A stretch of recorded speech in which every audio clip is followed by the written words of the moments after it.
What does courage truly look like? Is it the loudest voice in the room?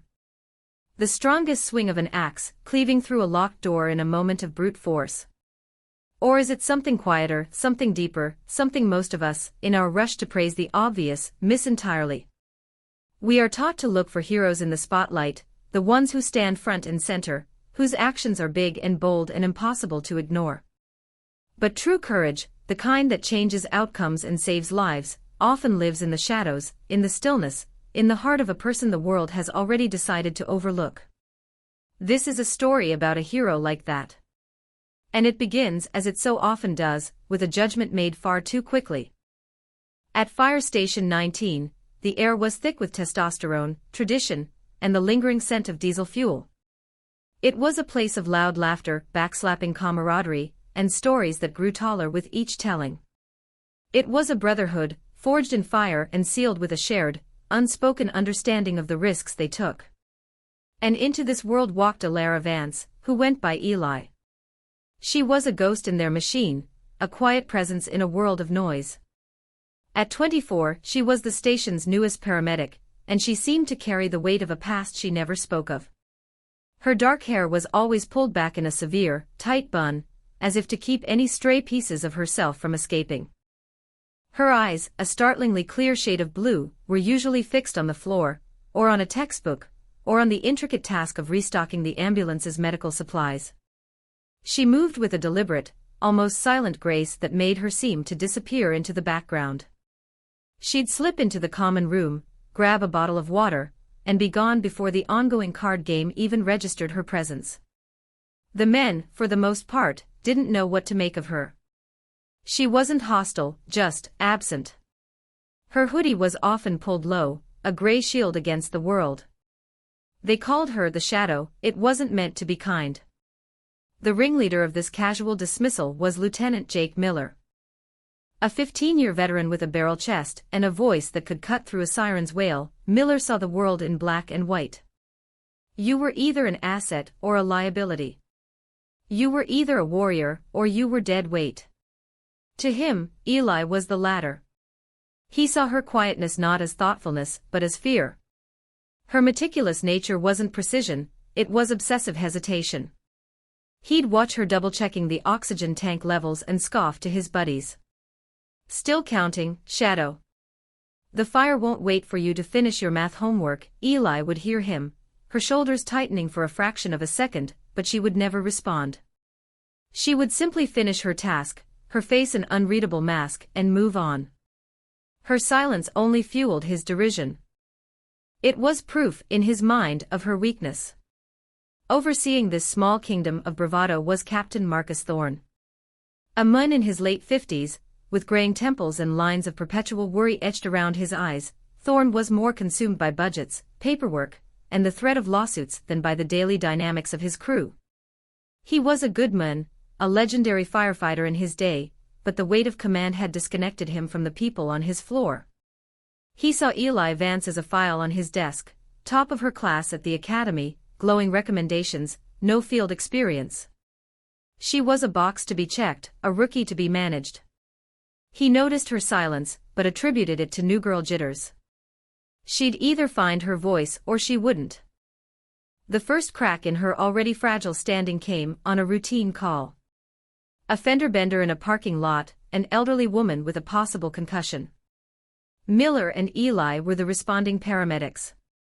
As Miller loudly took charge, questioning the frantic grandson, he glanced back and saw Eli standing perfectly still beside the open ambulance door, her eyes scanning the scene. Vance, he barked. Get the C-collar, now. She moved instantly, her hands retrieving the equipment with practiced efficiency. But the image was planted in Miller's mind. Later, back at the station, he made sure everyone heard about it. She just stood there, he announced in the kitchen, leaning against the counter. Just staring. Like a deer in the headlights.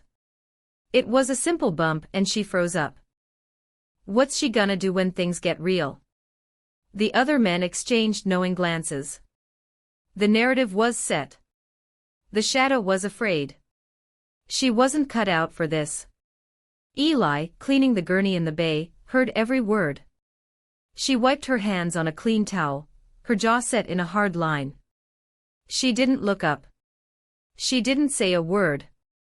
She just continued her work, her silence mistaken for shame, her stillness for fear. But it wasn't fear. It was something else entirely. It was the quiet hum of a mind that saw more, processed faster, and understood risk in a way none of them could possibly imagine. A storm was coming, and when it hit, her silence would finally be given a voice. The call came just before dawn, a shrieking alarm that ripped through the station's quiet hum. The dispatcher's voice was tight with urgency, painting a picture of pure chaos. Multiple vehicle incident, I-95 overpass at mile marker 112. Reports of a tanker truck, multiple entrapments, possible fire. Fog is extremely heavy. All units respond, the casual morning routine evaporated. Men slid down poles, gear was thrown on, engines roared to life. The air crackled with adrenaline. Eli swung into the passenger seat of the ambulance, her movements economical and precise. Miller was behind the wheel, his knuckles white as he gripped it, a grim excitement in his eyes. "This is the big one, Shadow," he grunted, flipping on the sirens. "Try to keep up," Eli didn't respond. She was already studying the map on the vehicle's mounted display, her mind processing the location, the elevation of the overpass, the proximity to the river below. She was calculating variables they hadn't even encountered yet. They arrived on the scene to a vision from a nightmare. The overpass was an ethereal island floating in a sea of thick, gray fog, the flashing lights of emergency vehicles refracting into a confusing, hellish disco. Twisted sculptures of metal littered the slick asphalt. The acrid smell of burnt rubber, gasoline, and something metallic and hot filled the air. Screams and moans mixed with the groan of stressed steel, and the shouts of first responders. Captain Thorne was already there, establishing command. His face was a mask of grim focus. "Miller, Vance. We've got a minivan, wedged between the tanker and the east railing. 2 trapped inside, 1 pediatric. Jaw's team is on the west side, they're 5 minutes out. Go, now." They grabbed their gear and ran into the fog-shrouded chaos. Eli's eyes were constantly moving, but not with panic. She was absorbing data. The spiderweb cracks on the bridge's surface. The direction the smoke was drifting. The unnatural angle of a light pole that had been struck. She found the minivan.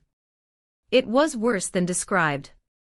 The front end was crushed accordion-style under the rear axle of the massive tanker. The driver's side was pinned against the concrete guardrail, which was crumbling, chunks of it having already fallen away into the dark abyss below.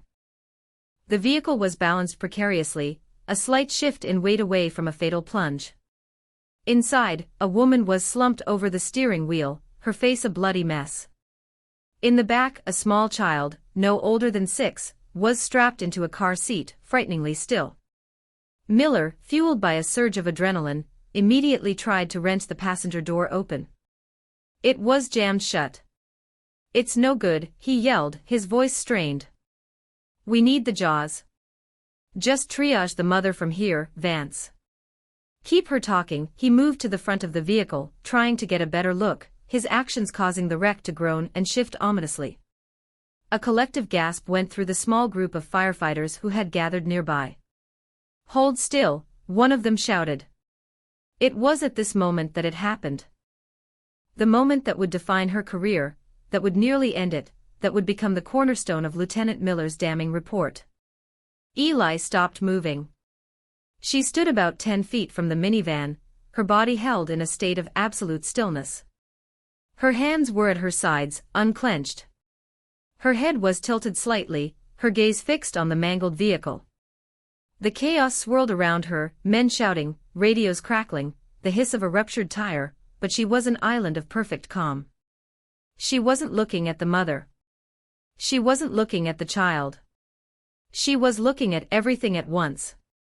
The way the minivan's frame was bent over its own axle. The faint, almost invisible shimmer of fluid dripping from under the engine block onto the hot, twisted exhaust pipe. The specific angle of the boy's head in the car seat. The subtle, rhythmic tremor running through the bridge deck every time a heavy rescue vehicle drove past. To Jake Miller, turning back from his futile efforts, it was the ultimate confirmation of his every prejudice. She had frozen. Paralyzed by the sheer horror of the scene. Useless. Vance, he roared, his voice laced with contempt and fury. He stomped toward her, his face red. What the hell are you doing? I gave you an order. Do something or get out of the way. He physically shoved her aside, a blatant act of aggression in the middle of a rescue.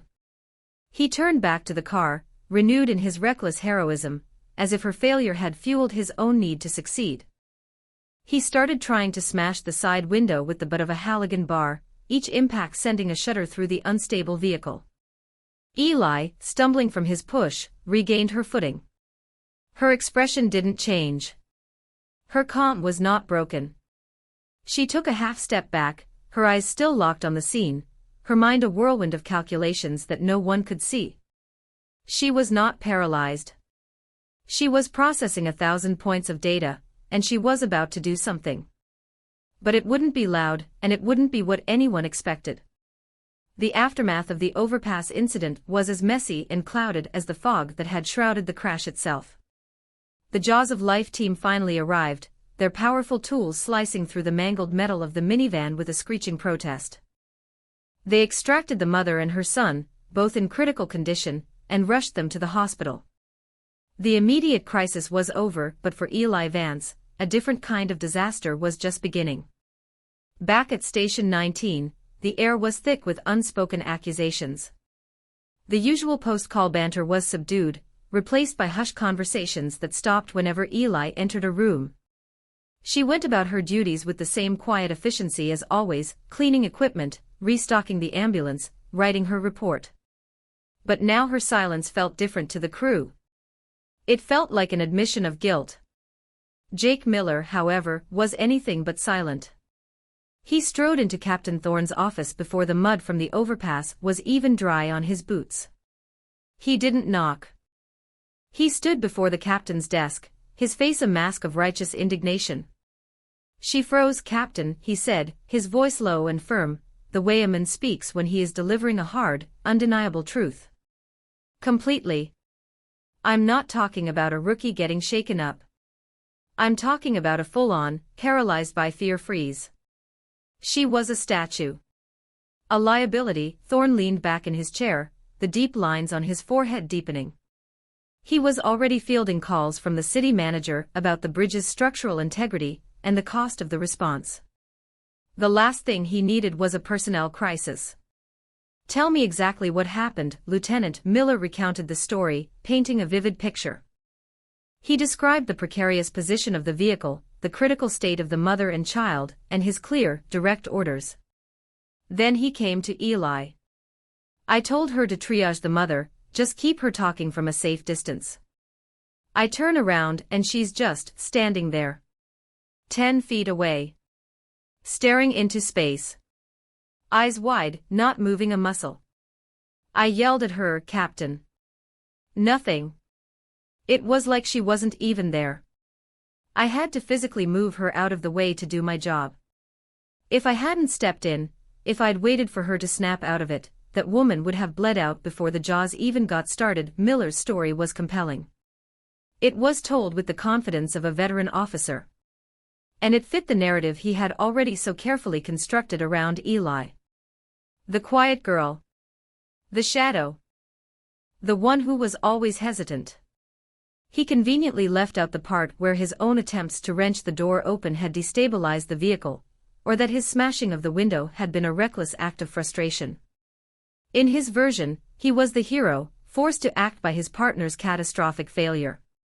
Thorne listened, his expression grim. A paramedic freezing on a critical call was one of the worst things that could happen. It endangered the public, the crew, and the department. With a recent lawsuit still fresh in his mind over a different crew's alleged negligence, Thorne knew he had to act swiftly and decisively. He couldn't afford another black mark. He felt a knot of anger and frustration tighten in his gut. He had vouched for the new batch of rookies. He had told the city council they were the best and brightest. This felt like a personal failure. He dismissed Miller with a curt nod. "I'll handle it." A few hours later, the summons came. "Vance, the captain wants to see you." Eli walked the long hallway to Thorne's office, the linoleum floor seeming to stretch out before her. Every eye she passed felt like a judgment. She knocked softly on the doorframe. "You wanted to see me, Captain." Thorne gestured to the chair opposite his massive oak desk. The space felt designed to intimidate, to reinforce the hierarchy of power. Eli sat on the edge of the seat, her back straight, her hands folded in her lap. She looked small and fragile in the cavernous room. "I've received a report from Lieutenant Miller about your conduct on the overpass this morning," Thorne began, his voice devoid of warmth. He didn't want to hear excuses. He wanted this problem to go away. "He says you froze. That you were unresponsive to a direct order during a critical incident. He says you were a liability to the team, and to the victims. Is that true, Vance?" Eli met his gaze. Her clear blue eyes were steady. There was no fear in them, no shame. There was just a quiet, unnerving stillness. "No, sir," she said, her voice soft but firm. "That is not what happened." Thorne's frustration grew. He had expected tears, apologies, a confession. This calm denial felt like defiance. "Then what did happen?" "Lieutenant Miller is a 15-year veteran. His report is very clear. I was assessing the scene, sir," Eli stated simply. She didn't elaborate. She didn't offer a lengthy defense. She didn't accuse Miller of lying or embellishing. She just gave her truth in 5 simple words. "I was assessing the scene." To Thorne, a man used to loud explanations and passionate defenses, her placid response was infuriating. It sounded like a weak, rehearsed excuse. It sounded like someone who couldn't face the reality of her own failure. He saw her composure not as strength, but as shock, or worse, a complete lack of understanding of the severity of the situation. His mind was made up. He couldn't take the risk. "Vance," he said, his tone turning to ice. "I'm placing you on administrative leave, effective immediately. Pending a full review of the incident, you are not to report for duty. Turn in your locker key and your gear." Eli's expression finally flickered. A flicker of hurt, of disbelief. But it was gone as quickly as it came. She stood up, her posture still perfect. "Yes, sir," she said. She unclipped the radio from her belt and placed it on his desk. Then, she took off her helmet, the one with the small, forward-facing camera mounted just above the brim, and set it down next to the radio. It made a soft, plastic thud on the polished wood. Thorne barely glanced at it. His gaze was fixed on the rookie he had already condemned. "You can go," he said, turning his attention back to the mountain of paperwork on his desk. As Eli walked out of his office, and out of the station, the silence she left behind was heavier than ever. The station settled into a tense quiet. With Eli gone, the most visible evidence of the morning's controversy had been removed, but the incident hung in the air like the fog from the overpass. Captain Thorne wanted to put it behind him. The path of least resistance was clear: complete the incident report based on Lieutenant Miller's testimony, convene a disciplinary hearing that would be little more than a formality, and terminate the employment of paramedic Vance. It was clean. It was decisive. It protected the department, it backed a senior officer, and it removed the perceived liability. The union would support Miller, a long-standing member. Eli Vance, a rookie on probation with no one in her corner, was an easy sacrifice. Thorne sat at his desk late into the night, the station around him finally silent. The glow of his computer monitor cast long shadows across his office. He had Miller's official statement open on the screen. It was detailed, confident, and damning. He began to type his own summary, his fingers moving mechanically over the keyboard. Based on the credible testimony of a veteran officer, paramedic Vance failed to perform her duties, exhibited behavior consistent with freezing under pressure. The words felt right. They felt official. They closed the loop. But as he typed, a sliver of doubt, sharp and unwelcome, lodged itself in his mind. He kept seeing Eli's face in his office. He had expected a panicked rookie, fumbling for excuses. He had expected tears or anger. He had not expected that unnerving, absolute calm. Her eyes, they hadn't been vacant, as Miller had described. They had been focused. And her words, spoken so softly but with such finality. I was assessing the scene, sir. It wasn't the what she said but the how. There was a certainty there, a complete lack of doubt in her own actions, that didn't align with the portrait of a terrified rookie who had lost control. Thorne pushed his chair back and ran a hand over his weary face. He was tired. He just wanted this to be over. But the dissonance was a pebble in his shoe, impossible to ignore. He got up and walked to the window, looking down at the empty bay where the ambulance was parked. He thought about Eli's file. Top of her class. Not just good grades, but specific commendations from her instructors. He pulled the file from his cabinet and opened it again. One comment stood out, from a notoriously tough ex-military combat medic who ran the Academy's trauma simulations. Vance possesses a rare and extraordinary cognitive calm under simulated duress. Her ability to rapidly process multiple complex variables and disregard extraneous sensory input is unlike anything I have seen in 20 years of training. She appears still, but her mind is in constant motion. Cognitive calm. The words seemed to fly off the page and collide with Miller's description, staring into space, like she wasn't even there. Could they be describing the same phenomenon from two different perspectives? Could one man's freezing be another's cognitive calm? The idea was unsettling. It challenged the easy narrative. It complicated things. Thorne's gaze fell upon the helmet sitting on the corner of his desk. Eli's helmet. It was just a piece of equipment, waiting to be logged into evidence and stored away. But the small, dark lens of the camera, no bigger than his thumb, seemed to stare back at him.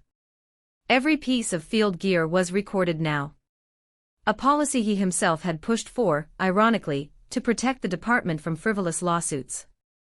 The footage was evidence. He had assumed it would be a short, shaky, chaotic video that would only confirm Miller's account of a panicked paramedic. It would show her standing motionless, the chaos of the scene swirling around her. It would be the final nail in her coffin, and it would allow him to sign his report with a clear conscience. He hesitated. It was late. He was tired. But the pebble in his shoe was digging deeper. Driven by a nagging professional duty, a flicker of curiosity he couldn't quite extinguish, he picked up the helmet. He felt its weight in his hands, the scuffs and scratches from a short career. With a sigh of resignation, he carried it over to his computer, found the correct cable in a drawer full of tangled wires, and plugged it into a USB port. An icon popped up on his screen, helmet_CAM_Vance_E. He clicked it. The file began to load. He leaned back, ready to see his suspicions confirmed, ready to close this chapter and go home.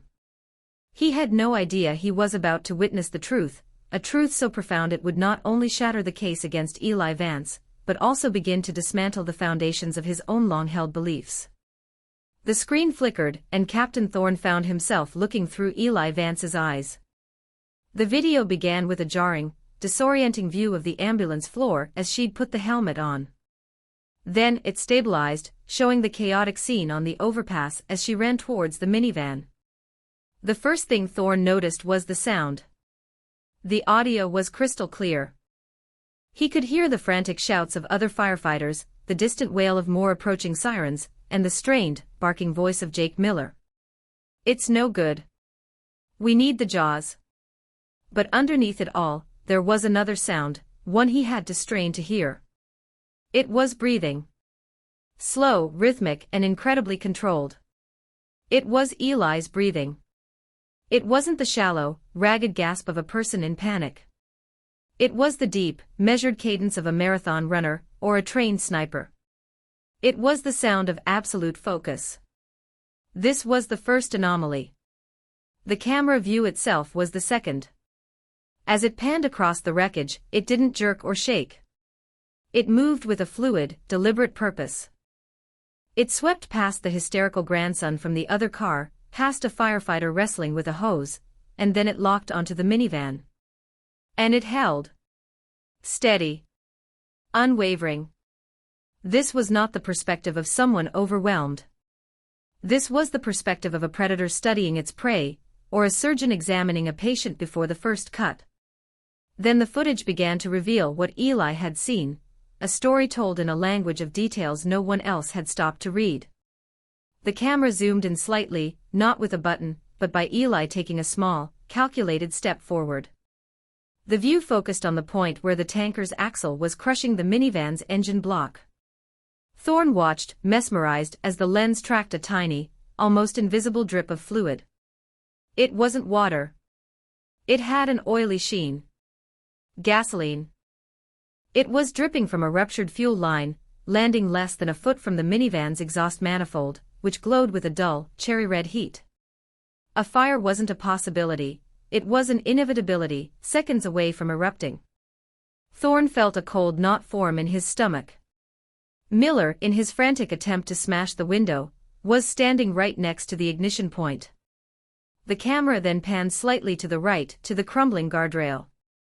It focused on a long, dark fracture line in the concrete that ran directly beneath the minivan's rear tire.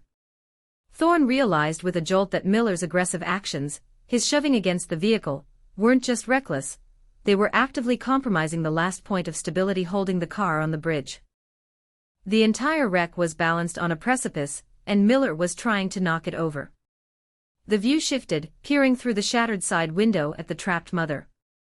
It didn't just see a bloody face. It saw the specific way her uniform was torn at the thigh, the dark, rhythmic pulsing of blood soaking the fabric. It was an arterial bleed. Thorne, a trained paramedic himself, knew what that meant. She had minutes, not the 10 or 15 it might take for the Jaws team to set up. But then the camera did something extraordinary. It focused on the twisted metal of the door pinning her leg. Thorne could see it now, a sharp, jagged piece of the door frame was pressed directly against her femoral artery. If someone were to simply wrench that door open, as Miller had tried to do, the metal would shear through the artery like a knife. It would be an instant death sentence. This is what Eli was seeing. A fire about to start. A car about to fall. A rescue attempt that would kill the victim. It wasn't a scene to be rushed into. It was a death trap, a complex equation of competing, lethal variables. Then he heard Miller's voice, loud and furious, through the helmet's microphone. "Vance. What the hell are you doing? Do something or get out of the way." The camera lurched as Eli was shoved aside. For a moment, the view was a blur of asphalt and sky. But it quickly stabilized. And Thorne saw what she did next. It wasn't a freeze. It was a pivot.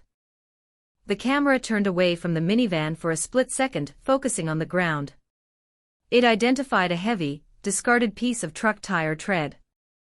Then it looked back at the minivan.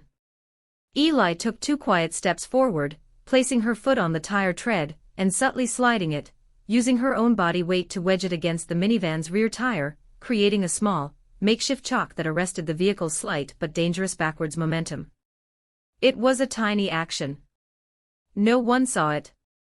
But Thorne, watching the footage, realized he had just witnessed an act of quiet genius. She had stabilized the car. With the vehicle momentarily secured, the camera view moved again. It found a path, a small opening through the shattered rear windshield of the minivan. It was tight, dangerous, filled with glass, but it was a way in.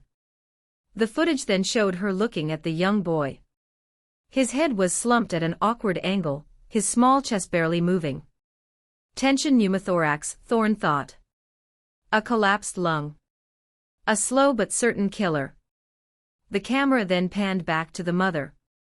And Thorne heard Eli's voice, not on the general radio, but spoken quietly, calmly, directly to the victim. It was too low for Miller to have heard over his own shouting. "Ma'am," Eli said, her voice a steady anchor in the storm. Ma'am, can you hear me? I need you to take your right hand and press it down hard on your leg. Right where it's bleeding. Can you do that for me? Press hard. Don't stop. Thorne watched the footage, his mouth agape. He wasn't watching a rookie freeze. He was watching a grandmaster play chess while everyone else was playing checkers. The stillness Miller had seen wasn't paralysis. It was her mind processing at an impossible speed, identifying every threat, calculating every risk, and formulating a plan.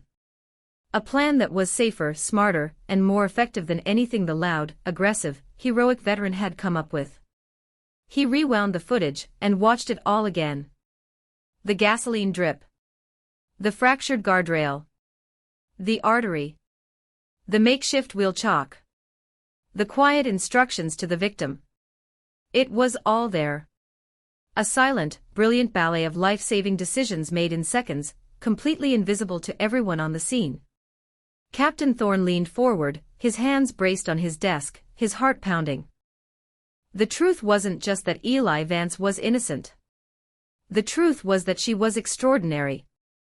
And he, in his haste and his prejudice, had been utterly, profoundly blind. A cold, hard fury settled in Captain Thorne's chest.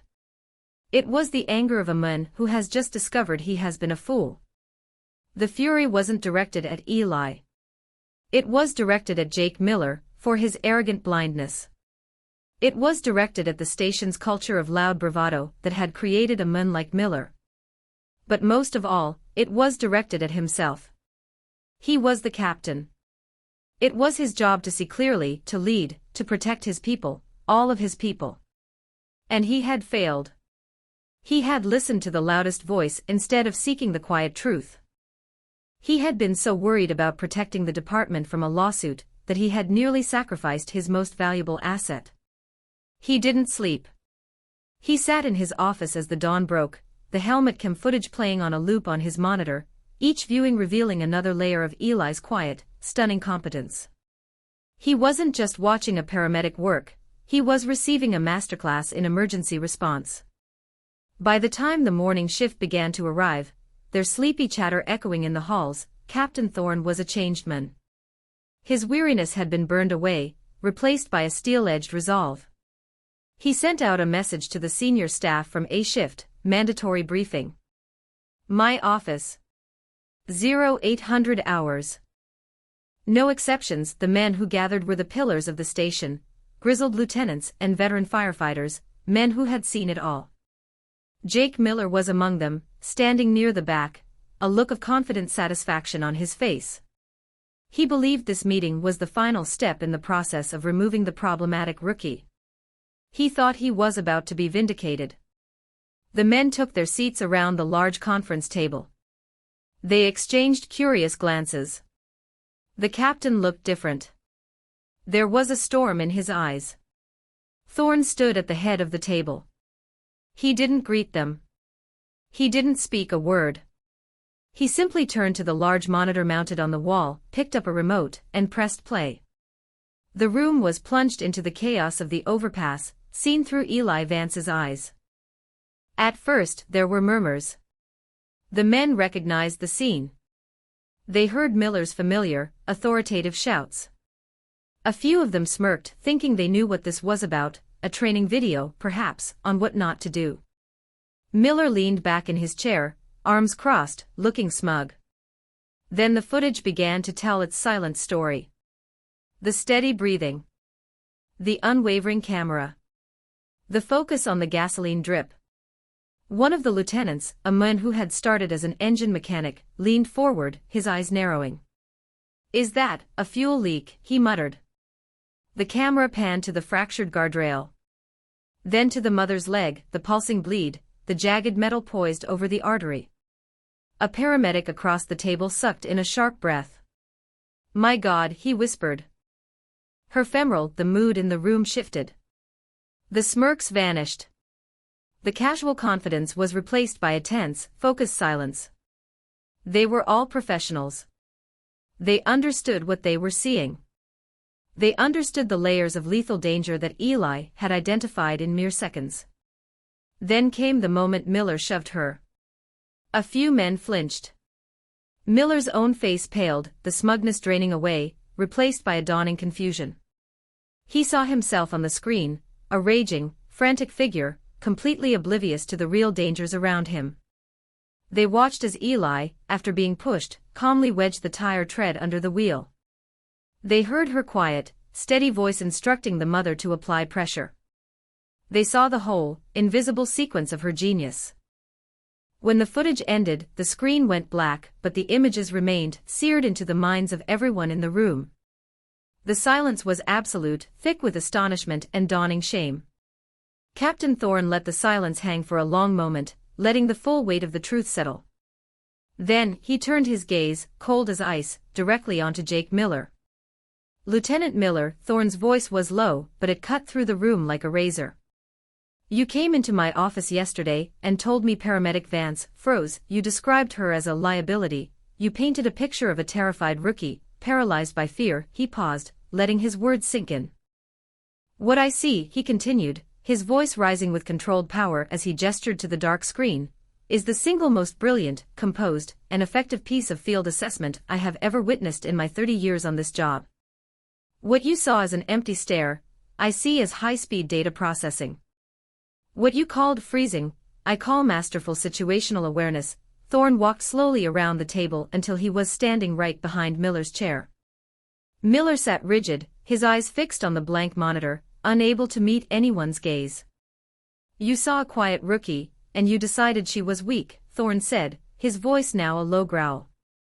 You saw a woman in a world of men, and you decided she didn't belong. You were so busy being the hero, making noise, swinging tools, putting on a show, that you failed to see the real threats.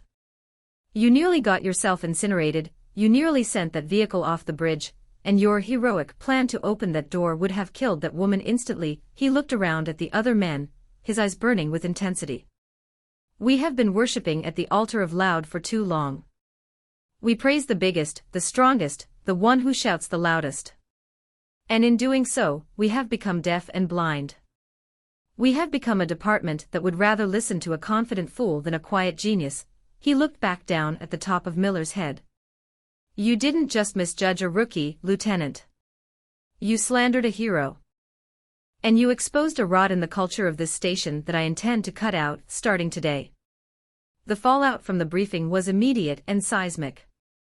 The silent, rigid hierarchy of Station 19 had been cracked open. Jake Miller, who had walked into the meeting as a respected veteran, was now a pariah. Captain Thorne was unsparing.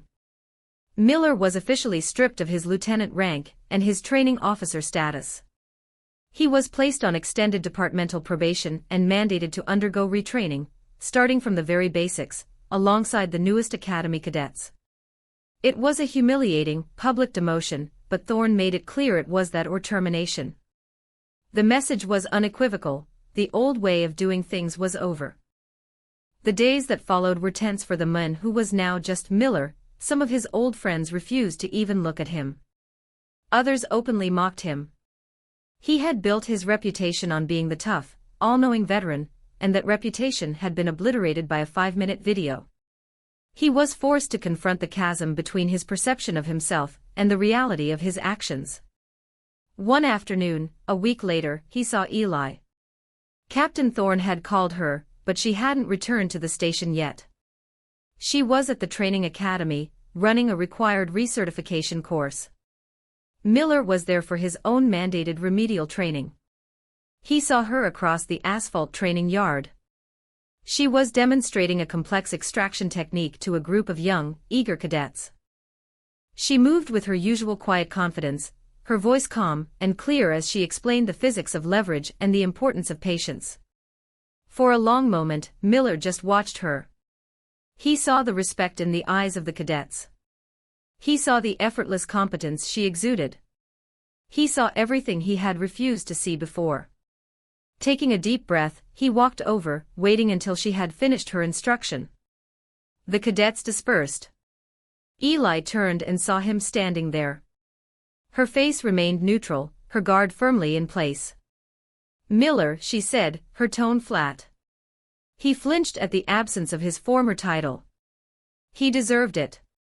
He looked at the ground, then forced himself to meet her clear blue eyes. Vance, he began, his voice rough with an emotion she had never heard from him before, humility. I saw the footage from your helmet cam. He swallowed hard. I was wrong. Everything I said, everything I thought, it was all wrong. I saw what you did. With the wheel chalk. Telling the mother to apply pressure. You weren't freezing. You were saving everyone. His words came out in a halting, broken stream. This was harder than running into a burning building. I was so busy trying to be the guy in charge, the hero. I didn't even see the real danger. I didn't see anything. I'm sorry, he finally managed to say, the words feeling small and inadequate. For what I said. For how I treated you. I am truly sorry. Eli listened, her expression unreadable. She saw the shame in his eyes, the genuine remorse. She could have been cold, she could have dismissed him, and no one would have blamed her. But that wasn't who she was. She simply gave a small, almost imperceptible nod. The most important thing is that the mother and her son are going to be okay, she said softly. It wasn't forgiveness, not yet. But it was an acknowledgement.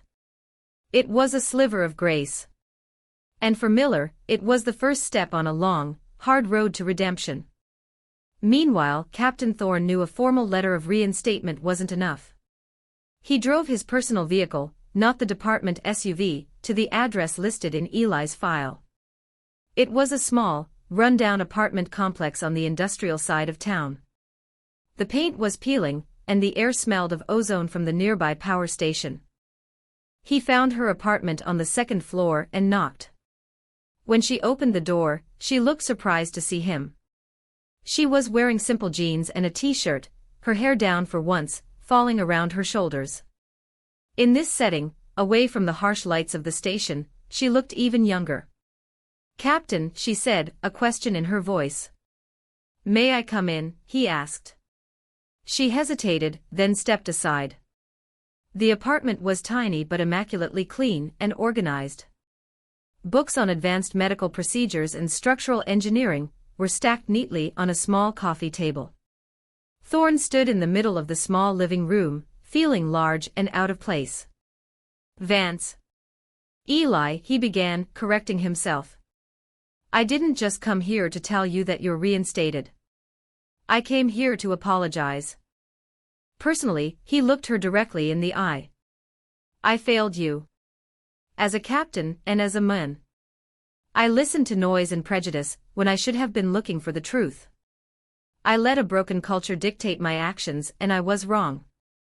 Terribly wrong. He took a breath, his own voice thick with emotion. What you did on that overpass was extraordinary.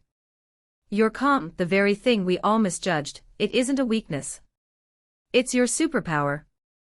This department doesn't just need you back, Eli. It needs to learn from you. I need to learn from you. For the first time since he'd met her, Eli Vance's composure fractured. Her lip trembled and a single tear traced a path down her cheek. It wasn't a tear of sadness but of release. It was the crack in a dam that had been holding back years of being underestimated, of being invisible. Thank you, Captain, she whispered. He handed her an official letter. Your administrative leave is over. But you're not just coming back to your old post. I'm promoting you. You're the new head of tactical training for advanced trauma care. You'll be teaching your methods to every paramedic in the department. Including the lieutenants. When she finally returned to Station 19 a few days later, it was to a different world. The whispers were gone. The smirks had vanished. As she walked through the bay, the men stopped what they were doing. The card game paused. The loud conversation died down. And one by one, they nodded at her. It wasn't a loud welcome. It was quiet. It was respectful. The footage had been circulated. Everyone had seen it. Everyone knew. The shadow was gone. In her place stood a hero they were only just beginning to understand. Months melted into a new season. The culture at Station 19 didn't change overnight, but the shift was undeniable, like a massive ship slowly turning in a new direction. The change was most visible in the language. The loud, boisterous storytelling in the kitchen was still there, but it was different. The tales of brute force and reckless daring were now tempered with stories of smart calls and good assessments. The volume had been turned down, and the substance had been turned up. At the center of this quiet revolution was Eli Vance. Her promotion wasn't just a title, it was a mandate. Captain Thorne had given her the authority and the resources to rebuild the department's trauma response training from the ground up. Her training sessions were unlike anything the veterans had experienced. There were no loud drills or simulated shouting matches. Instead, she focused on observation, on critical thinking, on what she called finding the signal in the noise. She would create impossibly complex scenarios, full of distractions and red herrings, and challenge the crews to identify the single, most critical threat. She taught them to look for the subtle signs, the flicker of an eyelid, the slight discoloration of skin, the almost inaudible hiss of escaping air. She taught them the power of a deliberate pause. Don't just react, she would say, her voice calm and steady in the training room. See. Process. Act. Your first move should never be your fastest. It should be your smartest. At first, some of the older guys were resistant. They grumbled about the new age methods. But they couldn't argue with the results. Under her guidance, the crews became sharper, more efficient, and more cohesive. The number of procedural errors in training simulations dropped by 60%. Eli, for her part, was also changing. The promotion had forced her out of the shadows. She couldn't be invisible when she was standing at the front of a classroom. The hoodie was gone, replaced by a crisp officer's uniform. She still wasn't loud or boisterous, but she no longer avoided eye contact. She spoke with a quiet authority that commanded more respect than Miller's old shouting ever had. Other crew members, even veteran firefighters, started seeking her out, not just for medical questions, but for her opinion on tactical approaches. "Hey, Vance," a grizzled engine captain asked her one day, spreading a blueprint on the kitchen table. "We're running a drill on this old warehouse. It's a maze inside. What do you think is the biggest hidden risk here?" Eli leaned over the blueprint, her eyes scanning the details, her mind already at work. She was no longer just a paramedic, she was becoming a strategist for the entire station. The ultimate test of this new era came on a cold, rainy afternoon. The tones dropped, and this time the call was for a structural collapse. A section of an old brick community center, undergoing a poorly managed renovation, had pancaked during a children's after-school program. The scene was pure, unadulterated chaos. Panicked parents were held back by a police line. The remaining part of the building groaned under the strain, threatening another collapse. The initial reports were grim. At least one child was trapped in the debris field, somewhere in what used to be the gymnasium. Captain Thorne was on the scene, his face etched with the grim reality of the situation. The search and rescue team was trying to find a stable point of entry, but the collapsed roof was a jumble of splintered beams, twisted ductwork, and heavy concrete slabs. Every move was a gamble. "We can try to cut through here," one lieutenant yelled, pointing to a section of the outer wall. "But if that beam shifts, the whole thing could come down on us," another argued for a different approach, from the roof, but the structure was too unstable. The team was at an impasse, their training pulling them in different, conflicting directions. Adrenaline and fear were making the scene noisy and confused. Thorne watched his team, his best people, paralyzed by the complexity and the danger. He saw the old patterns emerging, loud, conflicting opinions, a rush to do something, anything. Then, through the chaos, he saw Eli. She wasn't shouting or pointing.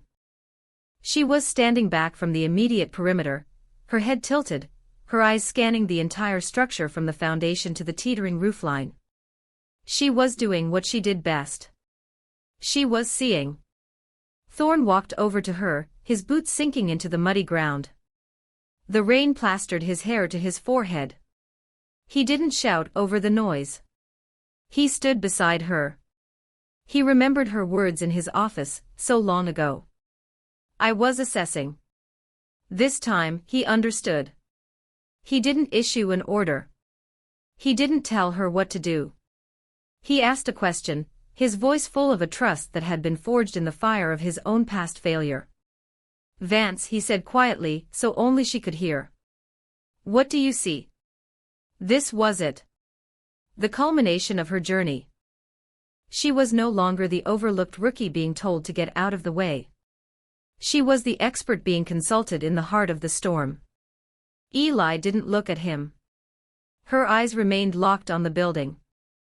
They're focused on the collapse zone, she said, her voice calm and analytical. But the problem isn't the debris. It's the foundation. Look, she pointed to the far side of the building, away from the main collapse. See that crack near the water main? The ground is saturated from the rain. The whole structure is sinking on that corner. That's why the roof is so unstable.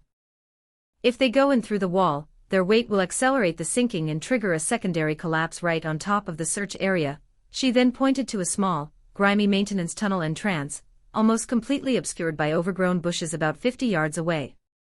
That's a utility corridor. According to the city plans, it runs directly under the gymnasium floor.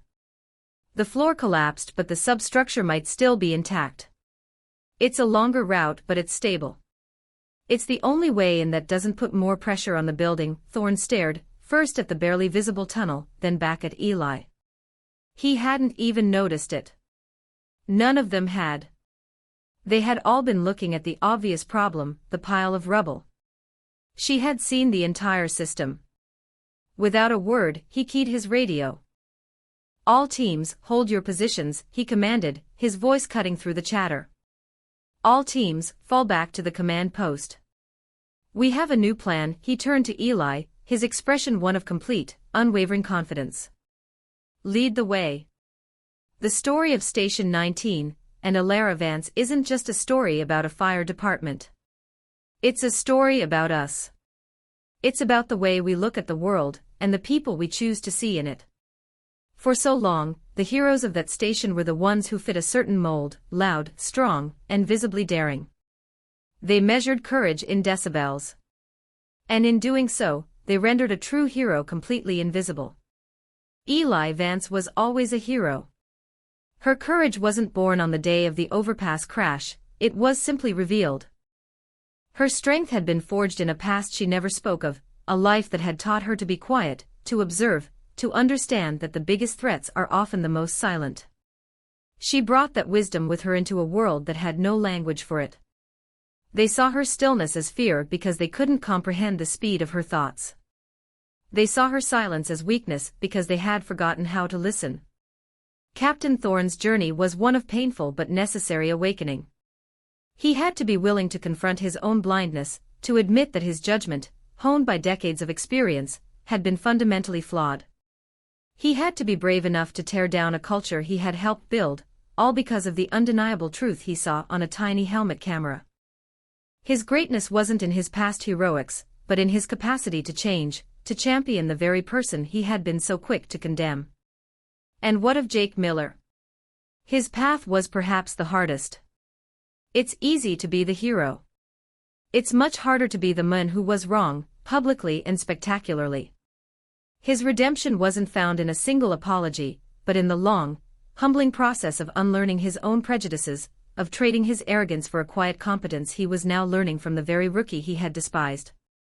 Eli taught them all a profound lesson. Courage isn't always a roar.